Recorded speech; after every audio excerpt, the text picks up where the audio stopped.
A gente vai falar hoje do nosso TCC, que o tema foi Projetos de Inovação como Catalisadores do Desenvolvimento de Capacidades Organizacionais. Análise da implantação da primeira linha tracionada de locomotivas no mundo. Bom, a gente segue aqui uma agenda para essa apresentação que foi muito parecida com o nosso documento escrito. Então, a gente vai realmente passar pela introdução, falar um pouquinho, referencial teórico, entender um pouco sobre a metodologia, que é o ponto central do nosso TCC, a análise e os resultados e uma breve conclusão. Então, começando aqui, a gente deixou isso muito claro, né, que a inovação hoje ela é um fator chave para a competitividade, então não é algo mais que é opcional, né? Ela hoje é uma condição necessária para todas as empresas. E a gente entende que para que essa inovação ela se sustente no longo prazo, a gente precisa de construir as capacidades, que é o que nós vamos desenvolver ao longo deste trabalho. E como vocês viram, a gente fez um recorte para um setor muito tradicional, que é realmente o setor ferroviário. A gente escolheu esse recorte justamente porque existem poucas evidências empíricas de como que essas capacidades organizacionais vão surgindo na prática a partir da implementação de um grande projeto de inovação, tá? Então, a implementação da Mixed Moving Line, ou MML, realmente foi um ponto de virada, porque foi a primeira linha tracionada de fabricação de locomotivas, né? Então, realmente, esse projeto inédito. Foi uma adaptação que a gente trouxe no texto lá do modelo fordista, além do que partiu de um desafio técnico e gerencial muito grande. Bom, o nosso objetivo do estudo, se a gente fosse resumir ele em uma frase só, seria realmente analisar como que a implementação dessa Mixed Moving Line vai influenciar o desenvolvimento de novas capacidades organizacionais em uma indústria ferroviária de grande porte. E aí, como eu falei um pouco antes, né, a gente entende que é um projeto completamente disruptivo, inovador, em um setor conservador. Ele é possível catalisador de desenvolvimento de capacidades organizacionais, o que vai ser comprovado ao longo desse estudo. E, como eu disse também, a gente não tem muitos estudos empíricos nessa área, tá? Agora que a gente contextualizou o tema e deu uma justificada na relevância, a gente passa aí um pouquinho mais para o referencial. Perfeito, Rafa. E aí, pessoal, eu sou a Renata, então, seguindo aqui no nosso referencial teórico, a gente começa o capítulo do referencial teórico, nosso TCC mesmo, trazendo essa figura que ela vai juntar todos os temas, né, os subcapítulos abordados, que eu acho bem legal, que é o seguinte: a gente está relacionando inovação, projetos de vanguarda, capacidades organizacionais e função e inovação. Como que esses elementos eles estão relacionados? Depois eu vou explicar melhor cada unidade deles. Então, a gente vê ali que os projetos de vanguarda são projetos que possuem alto grau de inovação, e os projetos de vanguarda na literatura a gente vê também que eles catalisam o desenvolvimento de capacidades organizacionais, que, por sua vez, suportam a inovação, que reforça e desenvolve essas próprias capacidades organizacionais, e a gente fez uma relação ali também de capacidades organizacionais sustentando o que a gente chama de função e inovação, que vai sistematizar, apoiar e impulsionar a geração contínua de inovação. Então, essa figura ela resume todos os temas que a gente vai tratar no capítulo do referencial teórico.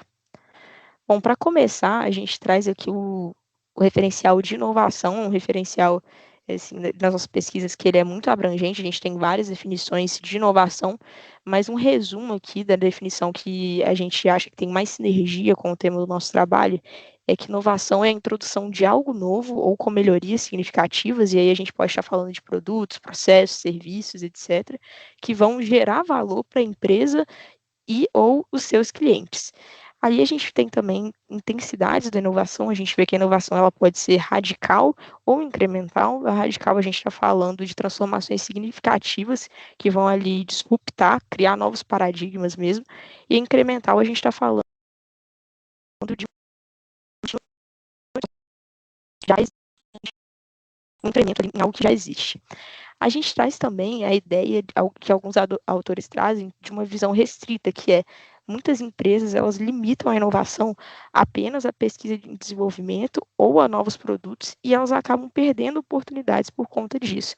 E aí, para confrontar essa visão, a gente traz um referencial falando do que a gente chama de radar da inovação. Vai ser uma ferramenta que vai ilustrar 12 dimensões distintas onde a inovação pode ocorrer, que vão ser organizadas em 4 eixos: ofertas, clientes, processos e presença, e aí elas se subdividem em mais 8 eixos. Passando para o referencial teórico de capacidades organizacionais, na literatura, ela é bem densa, tem vários tipos de capacidades organizacionais, a gente pode ir para várias linhas, mas a gente trouxe aqui algumas das principais. Então, uma definição mais ampla de capacidades organizacionais como um todo é que são um conjunto de recursos, processos e conhecimentos que vão funcionar como alicerces estratégicos que vão permitir à empresa obter vantagem competitiva. Então, a gente está falando aqui de vantagem competitiva. A Rafa já trouxe lá do início que inovação é essencial para a competitividade das empresas, e a gente vê isso seguindo ao longo do referencial. Aqui a gente destaca capacidades operacionais, que elas dizem respeito à execução eficiente de atividades que são rotineiras da empresa mesmo, então realmente inerentes à própria operação. Capacidades dinâmicas, que dizem respeito à habilidade que a empresa tem de se adaptar e reconfigurar recursos para inovar em ambientes de mudança. A gente vê muita literatura do TIS falando sobre essas capacidades. Capacidades estratégicas, que vão falar sobre a formulação e implementação de estratégias eficazes para guiar a organização a um longo prazo mesmo. E capacidade de projeto, que diz respeito à gestão eficaz de projetos complexos, aplicando aprendizados de experiências anteriores. E aí a gente já vê uma relação com os projetos de vanguarda, que é o próximo referencial que a gente vai tratar. Então, o que são projetos de vanguarda? Projetos de vanguarda, eles são projetos que não têm certeza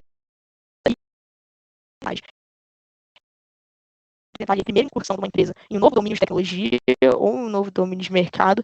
A gente se baseou muito na literatura de Brady, Davis e Frederickson para construir esse referencial teórico de projetos de vanguarda.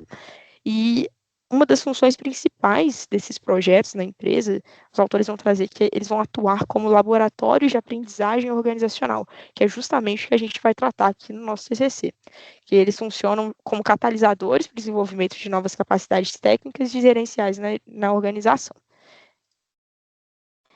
E aqui, para fechar o capítulo do referencial teórico, a gente aborda também a questão da função e inovação. A gente se baseou muito no trabalho construído pelo professor Raoni Bagnum, e a gente define aqui, então, função e inovação como uma função organizacional formalizada.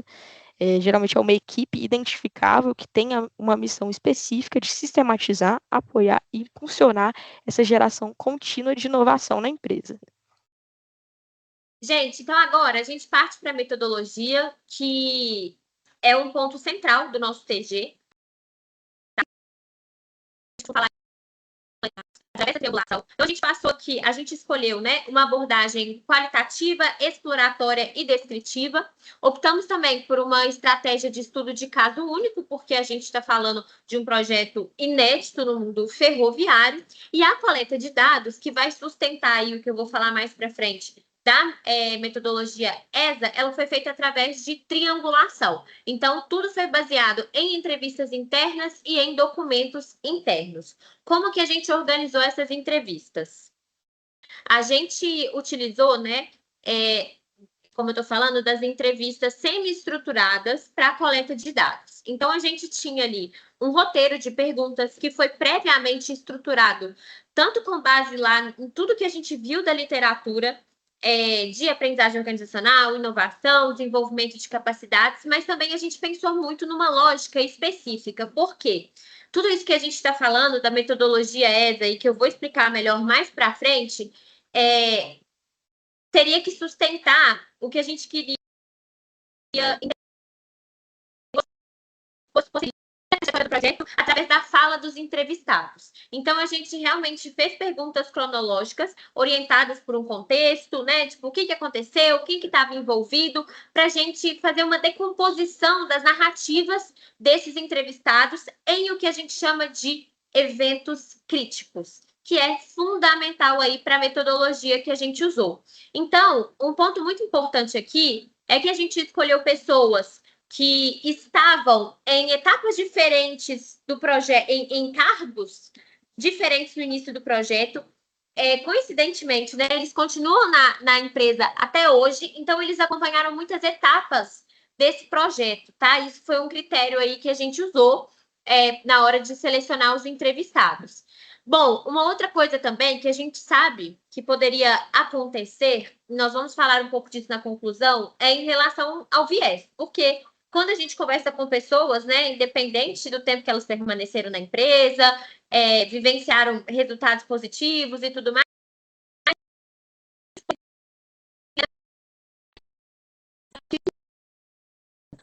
reforçar. A gente adotou 3 medidas principais. Primeiro que, para evitar esse tipo de viés, tá? A triangulação com os documentos internos. Então, toda a narrativa que a gente pegou dos entrevistados e foi dividindo em eventos críticos, a gente confirmou com os documentos internos. Como eu falei, a gente adotou um critério bem relevante para selecionar os entrevistados, e a própria ESA, né, a metodologia em si, ela tem uma abordagem que a gente foca menos em julgamentos e percepções pessoais e mais nos encadeamentos dos casos e como que eles têm uma relação causal entre si. Adentrando aqui um pouco mais, então, na metodologia ESA, que é o que eu estava falando ali no slide anterior, é o seguinte, a gente pode pegar essa figura, que é muito legal, porque ela dá para a gente entender bem o que que é. Cada um desses pontinhos pretos aí é um que a gente está chamando de evento crítico, tá? Então, é o que aconteceu. E essas setas são as correlações causais que vai construindo a partir dessa triangulação. Então, cada um desses eventos críticos ocasionou o quê? E foi com essa base que a gente construiu e conseguiu entender o desenvolvimento das capacidades organizacionais a partir da implementação desse projeto inédito. Então, veja que a gente tem vários elementos críticos, eventos críticos, e a partir dele a gente vai fazendo essas associações que vão gerando acontecimentos específicos super correlacionados. Perfeito. Agora eu vou contar um pouquinho aqui, uma breve história do projeto, para a gente entender melhor o que foi esse projeto e o que aconteceu depois dele.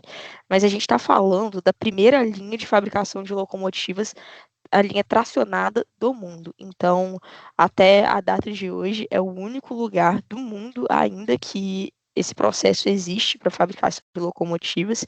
E lá em 2018, que foi quando esse projeto foi implementado, ele já era reconhecido como uma inovação de processo radical e pioneira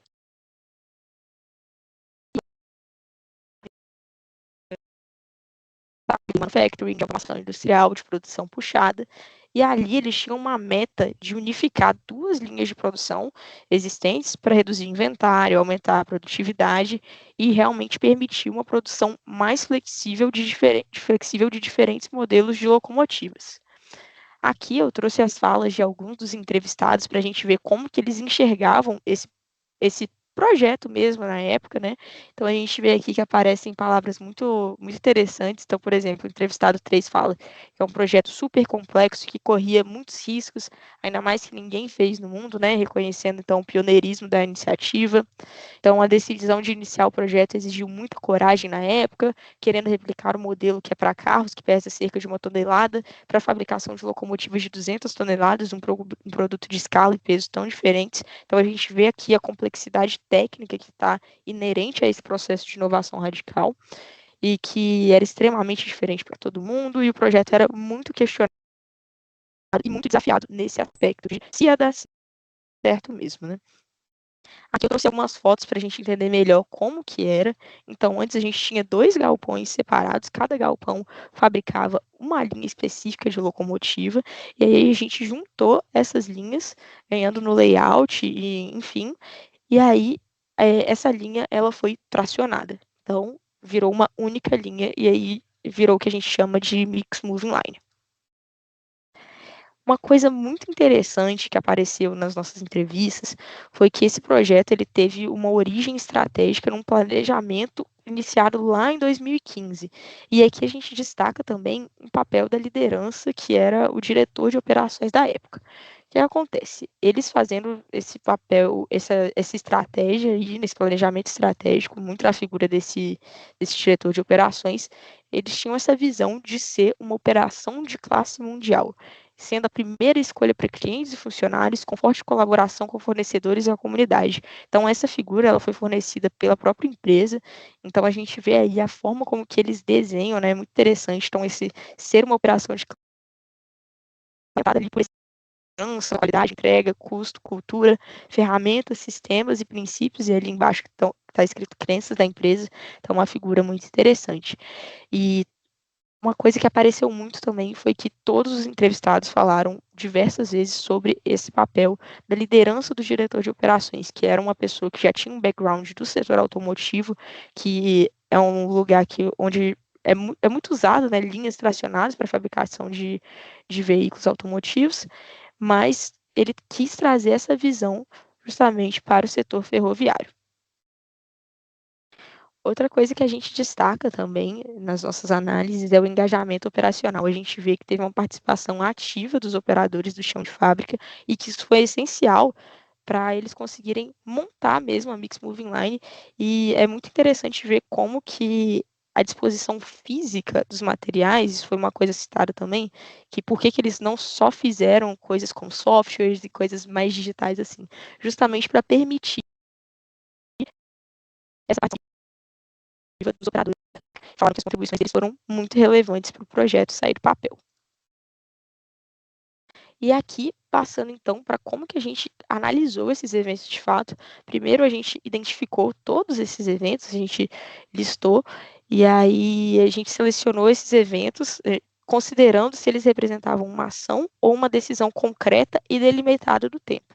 E aí a gente usou alguns critérios de validação para garantir a robustez da análise, e foram 3 critérios principais: recorrência, dependência causal e consistência/triangulação.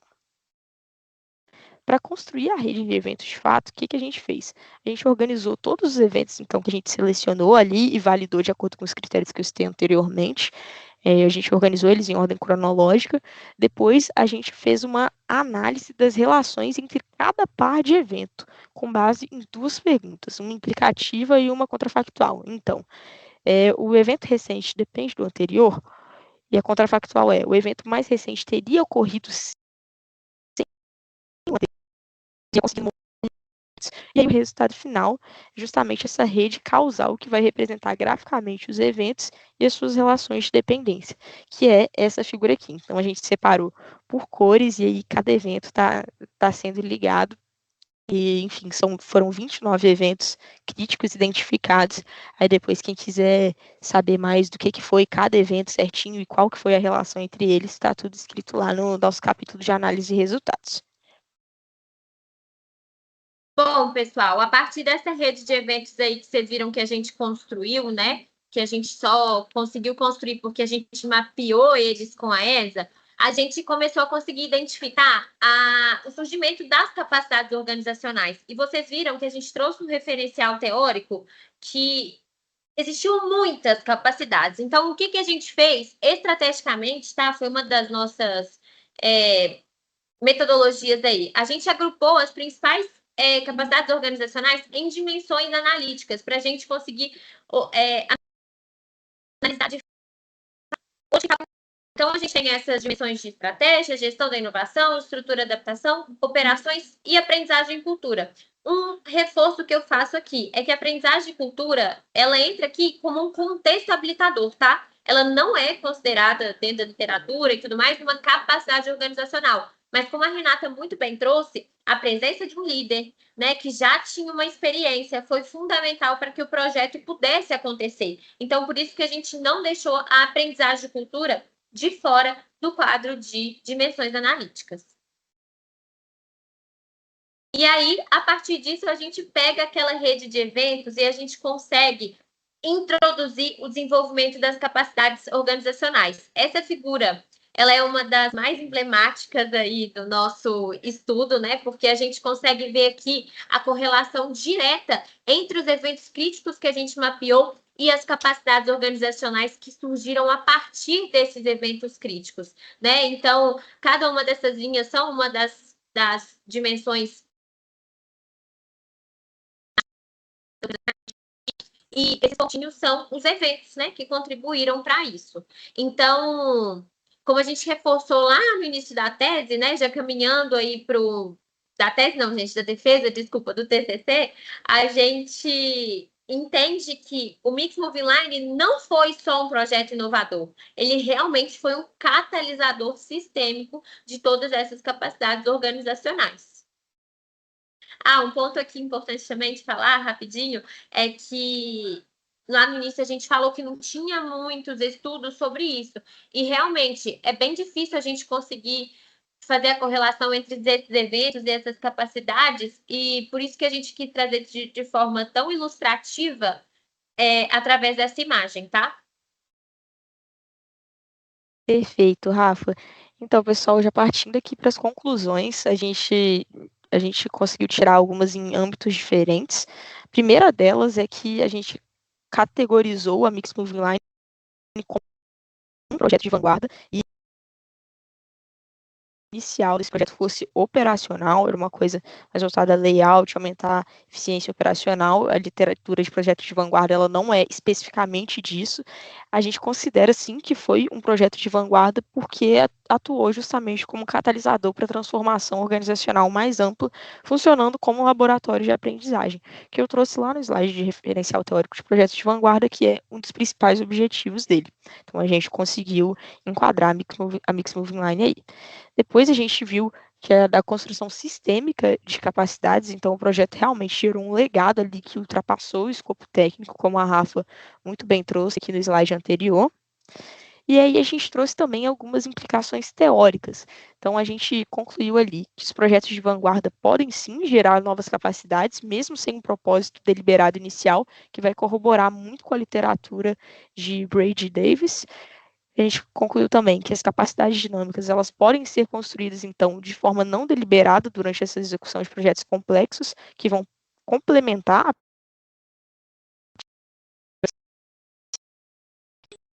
as organizações significativas, podem sim emergir em setores industriais tradicionais, como é o setor ferroviário. Então, geralmente, quando a gente fala assim de projetos de vanguarda, a gente tende, né, a imaginar empresas muito inovadoras, muito disruptivas, voltadas à tecnologia, e não setores tão tradicionais como o ferroviário. Então, é muito interessante a gente olhar por essa perspectiva também. E de implicações práticas, a gente traz aqui que esse caso ele oferece algumas lições importantes para os gestores e para as indústrias, que ele vai demonstrar que projetos técnicos podem sim se tornar oportunidades de transformação organizacional, e destaca aqui uma coisa muito interessante, que é o papel fundamental da liderança e do engajamento dessas equipes operacionais para o sucesso de iniciativas inovadoras, ainda mais iniciativas inovadoras tão complexas. E aqui também, a gente foi falando ao longo da apresentação, mas trazemos de novo, que são alguns limitadores, principalmente o viés de memória dos entrevistados, que foi, assim, alguns eventos, vocês vão ver lá que eles aconteceram em 2010. Esse viés de memória é um dos principais pontos aqui de limitadores. Desafios da metodologia ESA, então, assim, isso é inerente à própria metodologia, né, que alguns dados das entrevistas, eles realmente não eram explícitos, e aí a gente teve que fazer algumas inferências mesmo para conseguir montar a rede. De novo, inerente à metodologia. O risco também de simplificação excessiva, justamente porque a gente pega o que a gente chama de um processo social complexo, como foi ao longo desses anos aí, esse projeto, e aí a gente quer pegar esse processo social complexo e quebrar ele em eventos discretos e lógicos. Então a gente corre sim o risco de perder nuances contextuais muito importantes, e isso pode limitar a profundidade mesmo da compreensão da realidade organizacional, que é complexa por si só, e que a aplicabilidade dos resultados ela pode ser restrita a setores industriais tradicionais, justamente porque as dinâmicas de inovação e a necessidade dessa liderança diretiva com esse tipo de qualificação pode não se replicar. Obrigada pela atenção, pessoal. Esse foi o nosso TCC, e caso vocês queiram, a gente está à disposição para tirar todas as dúvidas.